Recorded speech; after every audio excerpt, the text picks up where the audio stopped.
The Kerala story की इन दिनों काफ़ी चर्चा है। फिल्म बॉक्स ऑफिस पर सफल भी हो चुकी है। इस फिल्म को लेकर कई तरह के विवाद भी हुए हैं। इस वक्त मेरे साथ मौजूद है इस फिल्म में एक अहम भूमिका निभाने वाली अभिनेत्री सोनिया बलानी, जो इससे पहले तुम बिन टू और बाजार जैसी फिल्मों में नजर आ चुकी है। सोनिया, बहुत बहुत स्वागत है आपका एबीपी न्यूज में।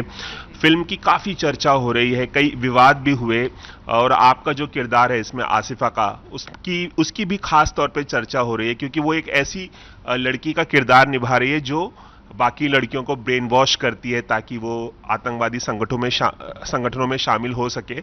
कैसा था इस फिल्म में ये किरदार निभाना, और क्या कुछ कहना चाहेंगी इस फिल्म की सफलता को लेकर? सफलता को लेके तो सिर्फ सबको थैंक यू बोलना चाहूँगी, क्योंकि बिल्कुल भी नहीं सोचा था शूट करते वक्त, प्रिपेयर करते वक्त कि इतना ज़्यादा लोग सपोर्ट करेंगे और इतने सारे नंबर्स में फिल्म देखने जाएंगे। कैरेक्टर के बारे में बात करूँ तो काफ़ी डार्क रहा वो पीरियड, क्योंकि आसिफा मुझे बहुत डार्क लगी। तो वो जर्नी बहुत डिफ़िकल्ट थी सोनिया से आसिफा बनने की, बहुत डार्क थी। बहुत सारे थॉट्स थे जो आपको लेके सोने होते थे, सुबह वही थॉट से उठना होता था। और जैसा कि एक्टिंग का रूल है कि आप अपने कैरेक्टर को जज नहीं कर सकते, तो मुझे इस बात से बहुत कन्विंस्ड होना था कि आसिफा जो कर रही है वो ठीक कर रही है। तो वो कन्विक्शन लाने के लिए आप सोचिए, जो मुझे एक दिमाग में जो पूरा सब कुछ टर्मोइल था कि नहीं ये सब ठीक है, कोई बात नहीं, मैं अपनी फ्रेंड्स के साथ भी कर रही हूँ, but this is for bigger purpose, जैसा टेररिस्ट और मुझे लगता है आईसिस का एक थॉट प्रोसेस होता है कि जो हम कर रहे हैं वो हम ठीक कर रहे हैं and it's for bigger purpose. तो वो बहुत बहुत डार्क जर्नी था मेरे लिए, बहुत डिस्टर्बिंग था। कभी कभी रात में सोते वक्त, सुबह उठते वक्त, रात में ड्रीम्स वही आ रहे होते थे, सुबह उठते वक्त वही सब चल रहा होता था दिमाग में। अच्छा, मतलब कैरेक्टर इस कदर आपको डिस्टर्बिंग लगता था कि रात को भी आपको सपने आते थे इस कैरेक्टर को लेके? क्योंकि मुझे लगता है कि जब सोनिया और आसिफा बहुत डिफरेंट हो ना, तो वो जर्नी एक स्टेप में नहीं क्रॉस हो सकती। जैसे अगर मैं आपको कुछ एकदम आपके एग्जैक्ट ऑपोजिट बनने बोलूँ तो वो एक दिन का काम नहीं होता। तो बहुत सारी रातें, बहुत सारा थॉट आपको चेंज करना पड़ता है। रिलीजन अलग था उसका, प्लस एक्सेंट अलग था, वो केरलाइट थी, मैं नॉर्थ इंडियन थी, तो कुछ भी ऐसा नहीं था जो सिमिलर हो। हर चीज़ को चेंज करना, एक्सेप्ट करना कि मैं आसिफा हूँ और मैं जो कर रही हूँ सही कर रही हूँ, वो सारे थॉट्स। तो हाँ, ऑफ कोर्स वो बहुत लंबी जर्नी थी। तो कभी कभी ऐसा होता था कि मुझे लोग बोल देते थे कि तू चल के आती है, और हमें, जबकि मैं अपने कॉस्ट्यूम में नहीं होती थी। तो ये मेरे लिए बहुत खुशी की बात है, अगर 3-4 बार भी जब मुझे लोगों ने ये वाली बात कही थी सेट पे कि तू चल के आ रही होती है और हमें आसिफा दिखती है, मतलब सोनिया नहीं दिखती, तो आप समझ सकते हैं कि उसके पीछे takes a lot to get into that zone. खुद को कन्विंस करना कितना मुश्किल था आपके लिए जब ये स्क्रिप्ट आपके पास आई, जब आपको ये किरदार ऑफर किया गया, तो कितनी मुश्किल पेश आई इसको एक्सेप्ट करने में? क्योंकि ऑब्वियसली सोनिया जो रियल लाइफ में है वो अलग है, और आसिफा जो है रोल एक्सेप्ट करने में बोल रहा है। नहीं, बिल्कुल मुश्किल नहीं आई। मैं तो कन्विंस्ड थी कि मुझे आसिफा करना है, क्योंकि इनफैक्ट मुझे सुदीप्तो सर ने भी ये बताया, बहुत सारे लोग मना कर रहे थे, बहुत सारे एक्टर्स थे जिन्होंने आसिफा के लिए, कहीं ना कहीं उन्हें पता था कि इतनी नेगेटिव है, हम नहीं करेंगे, हम जो अपनी दोस्तों के साथ ही ऐसा कर रही है, और एक ने तो सुसाइड ही कमिट कर लिया। तो पर मुझे पढ़ने के बाद ऐसा लगा कि जैसे अब मुझे कुछ साल हो गए हैं एक्टिंग में, तो मुझे कुछ वैसा नहीं करना था जो मैं पहले कर चुकी हूँ। प्लस मुझे लगता है कि एक एक्टर का अपना हंगर होता है काम करने का, तो वो आपको सबसे ज़्यादा जब चैलेंजिंग कोई रोल मिलता है ना, जो दूर दूर तक आप उससे रिलेट ना कर पाओ, तो आप खुद को भी टेस्ट करते हो कि अब आप किस लेवल के एक्टिंग पे पहुंच चुके हो, कि आप क्या सोनिया से आसिफा पूरी तरह से बन सकती हूँ, क्या इतना बड़ा चैलेंज एक्सेप्ट तो I wanted to test myself also, my skills also. तो इनफैक्ट मेरे लिए तो सबसे ज़्यादा चैलेंजिंग और जो सबसे ज़्यादा डे 1 पे मुझे रोल करने का मन था वो आसिफा ही था। अच्छा, मैं जानना चाहूँगा, जैसे कि आपने अभी थोड़ी देर पहले बताया कि आपके दोस्त कहते हैं कि जब आप आती हो तो आसिफा आप में नज़र आती है। क्या बेस्ट कॉम्प्लीमेंट आपको मिला अपने किरदार के लिए, और सबसे बढ़िया बात आपके किरदार को लेकर क्या किसने कही? अभी कुछ दिन पहले मैं इंस्टाग्राम पे देख रही थी, किसी ने मुझे टैग किया हुआ था कि उन्होंने मुझे, जो मैं नहीं मानती, मतलब ये तो मैं नहीं मानती कि उसका 1% भी अगर हो जाए तो मेरे लिए वो भी अभी तक का सबसे बड़ा कॉम्प्लीमेंट है, पर उन्होंने अमरीश पुरी जी से कंपेयर किया मुझे। उन्होंने कहा कि ये वो कहते थे, अमरीश पुरी जी के वर्ड्स थे, कि जब मेरे को मेरे कैरेक्टर के लिए गालियां पड़ना शुरू होती है ना, तो मेरे लिए वही सफलता है मेरे कैरेक्टर की। तो उन्होंने बोला कि आसिफा के लिए हम वही बोलेंगे कि उसको जितनी गालियां मिल रही हैं ना, तो उसने उनकी बात को सच करके दिखाया है कि उसने उतने कन्विक्शन से किया है कि थ्रू आउट द फिल्म वो इतना रियल था कि हम उसको थ्रू आउट द फिल्म गालियां दे रहे थे। इनफैक्ट जो जर्नलिस्ट ये बात बोल रहे थे वो कहते मेरी खुद की वाइफ ने बोला कि मैं इन्हें मारना चाहती थी, मतलब स्क्रीन पे देखते देखते मेरा मन कर रहा था कि आई फेल्ट लाइक हिटिंग हर। तो वो मुझे आई थिंक अभी तक का सबसे अच्छा कॉम्प्लीमेंट मिला, क्योंकि अमरीश पुरी जी मेरे one of the most favourite actors थे। वो गैम्बो तो हमने देखा ही है। किसी जर्नलिस्ट ने आपको टैग करके ये बात कही? ये यस यस इंस्टाग्राम पे, तो या that you know made me very happy. अच्छा सोनिया, अब मैं आपसे ये भी पूछना चाहूँगा कि जब फिल्म बनी और रिलीज़ हुई उससे पहले क्या आपको कभी लगा था कि इस फिल्म को इतने बड़े लेवल पर डिस्कस किया जाएगा, इतना विवाद होगा, लोग इसकी जो इसके फैक्ट्स पर इसमें जो दिखाया गया है उसको लेकर उससे क्वेश्चन करेंगे? आपको लगा था कभी इतना इतना बड़ा बवाल मचेगा? बिल्कुल भी नहीं, बिल्कुल भी नहीं। जब इसकी प्रेपरेशन कर रहे थे, सुदीस्तो सर से हमारी ज़रूर बात हुई थी बहुत डिटेल में, जहाँ उन्होंने उन तीनों लड़कियों की स्टोरीज शेयर की थी।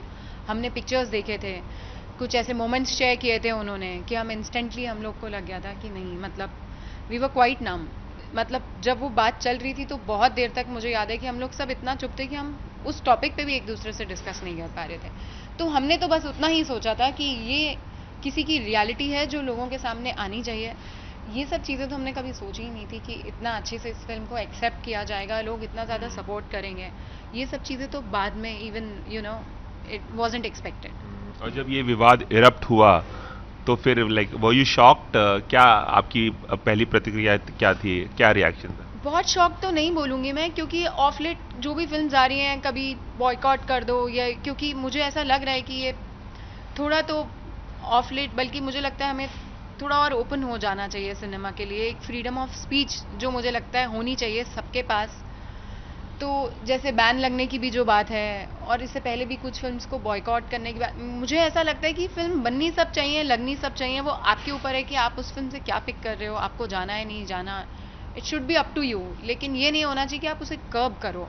लेकिन मैं ये नहीं बोलूँगी कि मैं बहुत ज़्यादा सरप्राइज थी, क्योंकि ऑफ लेट ऐसा हो चुका है कि कुछ छोटी मोटी चीज़ भी ऐसी होती है और लोग एक बहुत सेंसिटिव हो चुके हैं, कहीं कहीं उनको ये हो जाता है कि नहीं हम इस फिल्म को नहीं देखेंगे।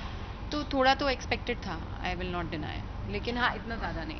तमिलनाडु और केरल में इस फिल्म की स्क्रीनिंग को लेकर थोड़ी बहुत दिक्कतें पेश आई और पश्चिम बंगाल ने ममता बनर्जी की सरकार ने इस पर बैन ही लगा दिया है। इस पर आप क्या कहना चाहेंगी कि एक फिल्म को उन्होंने अपने स्टेट के लोगों को देखने से ही रोक दिया है? आप क्या कहेंगी? सुप्रीम कोर्ट का वर्डिक्ट भी इस पे आने वाला है। मुझे लगता है ट्रू स्टोरीज तो बनती आई हैं पहले भी, आगे भी बनेंगी। ये ट्रू स्टोरी है। हाँ मैं ये मान सकती हूँ कि कोई फिक्शन बना के ऐसा कुछ बना दे जिसकी इंटेंशन खराब है और उसने कुछ फिक्शन मनगढ़ंत कहानियाँ बना दी हैं, पर अगर आप एक वेल इंटेंशन के साथ एक फिल्म बना रहे हो, आप उन लड़कियों की स्टोरी लोगों तक ला रहे हो जिनके साथ ऐसा सच में हुआ है, और अगर आगे आने वाली जनरेशन्स में कोई भी लड़की इस बात से बच सकती है ब्रेन वॉश होने से, या ऐसे नेटवर्क का पार्ट, ये तो सबको पता है कि ऐसे नेटवर्क एग्जिस्ट करते हैं जो टेररिस्ट होते हैं या ISIS होता है, तो अगर एक दो लड़कियां भी उस नेटवर्क का पार्ट बनने से बच सकती हैं, ब्रेन वॉश होने से बच सकती हैं, that in itself is a bigger reason to show the film. मुझे ऐसा लगता है कि बैन लगाने का कोई मतलब नहीं है, क्योंकि ये जो हम दिखा रहे हैं वो सच्चाई है कहीं ना कहीं, ऐसा नहीं है कि फिक्शन है। आप ऐसा कह रहे हैं कि सच्चाई है, प्रोड्यूसर कह रहे हैं, डायरेक्टर कह रहे हैं, आदा शर्मा से भी हमारी बात हुई थी, उन्होंने भी कहा, लेकिन एक ऐसा तबका है इस देश में जिसका मानना है कि 32,000 का जो फिगर है वो बहुत एग्जैजरेटेड है और फैक्चुअल बेसिस पे ये फिल्म नहीं बनी है। एक्चुअली ये तीन लड़कियों की कहानी है, 32,000 लड़कियों की कहानी नहीं है। ये बहुत एग्जैजरेटेड फिगर है, इसको फिक्शन ही बताया जा रहा है जहां तक फिगर्स की बात है। आपने खुद आंसर दे दिया, आपने कहा वो कहा जा रहा है कि 3 लड़कियों की सच्चाई है। मैं बोल रही हूँ 3 लड़कियों की भी सच्चाई है, तो उस पर एक स्टोरी बननी चाहिए या नहीं, मैं आपसे पूछती हूँ। मुझे लगता है बननी चाहिए। मैं अपना वो बता देती हूँ कि अगर 3 लड़कियों की भी ये सच्चाई है तो उस पर स्टोरी बननी चाहिए, क्योंकि ये बहुत डार्क है और हमारे लिए वो सिर्फ 3 लड़कियां हमें लग रही हैं क्योंकि we are not related to them. But what if मैं कॉलेज गई थी, एक टाइम था जब मैं घर से बाहर कॉलेज गई थी, मैं आज घर से बाहर मुंबई रह रही हूँ, गॉड फोरबिड कोई घर से बाहर जाए और उसके साथ इतना डार्क कुछ हो जाए, तब हम नहीं बोलेंगे अगर वो हमारे आसपास किसी के साथ हो जाए तो कि इस पे फिल्म नहीं बननी चाहिए। तो मुझे लगता है जिसके भी साथ हुआ है इट्स वेरी वेरी मतलब इट्स वेरी हार्ट ब्रेकिंग भी मुझे लगता है कि छोटा शब्द। छोटा शब्द है इस बात को वो करने के लिए जिसके साथ हुआ होगा। तो मुझे लगता है डेफिनेटली इस पे फिल्म बननी चाहिए, जिनके भी साथ हुआ है, it's a true story, why not. अगर आगे तक अभी तक इतनी सारी ट्रू भले ही ये 32,000 लड़कियों की कहानी ना हो, 3 लड़कियों की कहानी हो। मैं बोल रही हूँ, देखिए सुदीप तो सर की एक अपनी 7 साल से रिसर्च कर रहे हैं वो इस फिल्म पे, और उनकी इंटेंशन इस फिल्म को लेके बहुत अच्छी थी। अगर किसी ने एक अच्छी इंटेंशन के साथ कोई फिल्म बनाई है, तो मैं बोल रही हूँ नंबर्स से ज़्यादा मैटर ये करता है कि ये जिसके भी साथ हुआ है, ये हुआ है सच में, मनगढ़ंत नहीं है। तो मुझे लगता है डेफिनेटली उस पर फिल्म बननी चाहिए अगर ये ट्रू स्टोरी है तो। सोनिया, ये बताइए कि शूटिंग के दौरान का कोई खास किस्सा हमें सुनाना चाहेंगी, कोई खास वाकया जो हुआ हो, और अदा शर्मा के साथ कैसी बॉन्डिंग रही है आपकी शूटिंग करने के दौरान? अदा के साथ तो मेरी बहुत अच्छी बॉन्ड, इनफैक्ट पूरे सबके साथ ही बहुत अच्छा था, बट अदा के साथ एक डिफरेंट कनेक्शन है। We are very like minded when it comes to cinema also. Films की भी बात करें तो हम दोनों एक दूसरे को आज भी कुछ अच्छा देखते हैं तो रिकमेंड करते रहते हैं कि listen watch that film, watch this series, it's very nice, and choice मिलता है। एक्टिंग ओरिएंटेड जो हम बातें करते हैं वो भी बहुत बहुत सिमिलर है, मतलब सिमिलर मुझे लगता है कि even she is very ambitious I would say. तो मुझे मज़ा आता है उसके साथ प्लेस देखने में, थिएटर में या फिल्म्स देखने में। और हम दोनों ही बहुत फॉर्मल हैं, तो सेट पे बहुत मजाक बनाया जाता था हम लोग का इस बात पे, क्योंकि हम दोनों ही सबको बहुत sorry sorry thank you, sorry thank you. और एक बार ऐसा भी हुआ कि वो मुझे सॉरी बोल रहे हैं और मैं उसे सॉरी बोल रही हूँ, एंड सब हंस रहे हैं कि यार बस करो, कितनी फॉर्मेलिटीज़ करोगे। तो हाँ, सेट पे तो बहुत कुछ होता था, बहुत सारी कुछ फनी चीज़ें होती थी। जैसे कि कोई खास? हाँ, एक मुझे याद है, हम सीन कर रहे थे जहाँ पे मैंने मुझे वो लाइन बोलनी थी कि you will surely go to दोज़ख। तो जब सर ने कट बोला और अदा ने बोला कि listen I really hate you because the way you said it ना कि you will surely go to दोज़ख, वो कह रही मेरी अंदर से मुझे मेरी हार्ट बीट्स फास्ट हो गई, क्योंकि फॉर सम रीज़न तेरी आइज में उतना कन्विक्शन था कि मुझे लगा ओ शिट, मैं सच में दोज़ख में जाऊंगी। मैंने बोला, और बाद में फिर उस बात पे कभी कभी हम लोग अदा कुछ गलत कर देती थी या कुछ, तो हम लोग मजाक में 1-2 बार बोल देते थे listen you will surely go to दोज़ख, नथिंग अगेंस्ट एनीवन। बस जैसे हम लोग आपस में दूसरे मजाक करते थे वैसे इस तरह से कभी कभी बोल देते थे, क्योंकि मुझे पता था कि अदा डर जाएगी इस बात से। तो यार लाइक वी से हाउ वी से गो टू हेल, तो वही वाली चीज़ कि हाँ बस इतनी बात है कि आप जब कन्विक्शन से बोलते हो तो सामने वाला डर जाता है। तो मुझे पता था कि अदा उस बात से डर जाती है, तो मैंने उसे उस बात को लेके बहुत चिढ़ा। सोनिया, आपने चंद फिल्मों में तो काम किया है, द केरला स्टोरी की चर्चा काफ़ी हो रही है। आने वाले प्रोजेक्ट्स के बारे में कुछ बताना चाहेंगी? कोई वेब सीरीज़, कोई फिल्म? हाँ, मैंने एक वेब सीरीज़ की है, वायाकॉम 18 का प्रोजेक्ट है, जिसमें मैं क्या नाम? आशुतोष राणा और विजय राज के साथ स्क्रीन स्पेस शेयर कर रही हूँ। नाम मैं अभी नहीं बताना चाहूँगी, आई थिंक 1 या 2 महीने में फिल्म आउट हो जाएगा वो वेब सीरीज़। तो बहुत मज़ा आया उसमें मुझे उन लोग के साथ काम करके। It's a good project. उसमें मैं गुजराती कैरेक्टर कर रही हूँ, तो उसमें मुझे गुजराती एक्सेंट मैंने रखा है। तो कोइंसिडेंटली कभी कभी 1-2 बार ऐसा हुआ था कि आज इस फिल्म का शूट है और 2 दिन के बाद इस वेब सीरीज़ का शूट है, तो इसमें एकदम मलयाली एक्सेंट था और उसमें पूरा गुजराती एक्सेंट था। तो कभी कभी बहुत बहुत डिफ़िकल्ट हो जाता है माइंड को बोलने में, क्योंकि मलयाली आप पूरा अलग एक्सेंट होता है, गुजराती बिल्कुल अलग छे, और मलयाली में छोटा सा काम है मैं जा रहा हूँ, और गुजराती में ऐसे क्यों कर रहे, मतलब जैसे गुजराती लोग बोलते हैं, तो वो एक्सेंट एकदम से कंफ्यूजिंग होता था कभी कभी पिक करना। लेकिन वही आई थिंक बात एक्टिंग में मज़ेदार होती है, जब ऐसे 2 डिफरेंट किरदार आपको करने और आपको ट्रांसफॉर्म होना उनमें। आपने टेलीविजन में भी काफ़ी काम किया है। मैं तेरा हीरो हो या डिटेक्टिव दीदी हो, बड़े अच्छे लगते हैं 2। टेलीविजन में वापसी का कोई इरादा है या आप मूव ऑन कर गई हैं अब टेलीविजन से? फिलहाल मैं वेब सीरीज़ और फिल्म्स पे फोकस कर रही हूँ, लेकिन कुछ बहुत ही अच्छी अपॉर्चुनिटी आती है जहाँ मुझे लगेगा कुछ बहुत चैलेंजिंग है और कुछ अच्छा है, तो ऐसा कुछ नहीं है कि मैंने मतलब कंफर्म सोचा हुआ है। लेकिन हाँ, for now, as of now, I am focusing on web series and films for sure. एक हमारा खास सेगमेंट है जिसमें हम सितारों से पूछते हैं कि क्या आजकल वो वेब ओटीटी की दुनिया में क्या कुछ देख रहे हैं, क्या उन्हें पसंद आ रहा है, क्या वो हमारे दर्शकों को रेकमेंड करना चाहेंगे, चाहे वो वेब सीरीज़ हो, कोई फिल्म हो, कुछ रेकमेंड करना चाहेंगे हमारे दर्शकों को, और किस वजह से करना चाहेंगे? बॉलीवुड बोल रहे हैं आप या हॉलीवुड?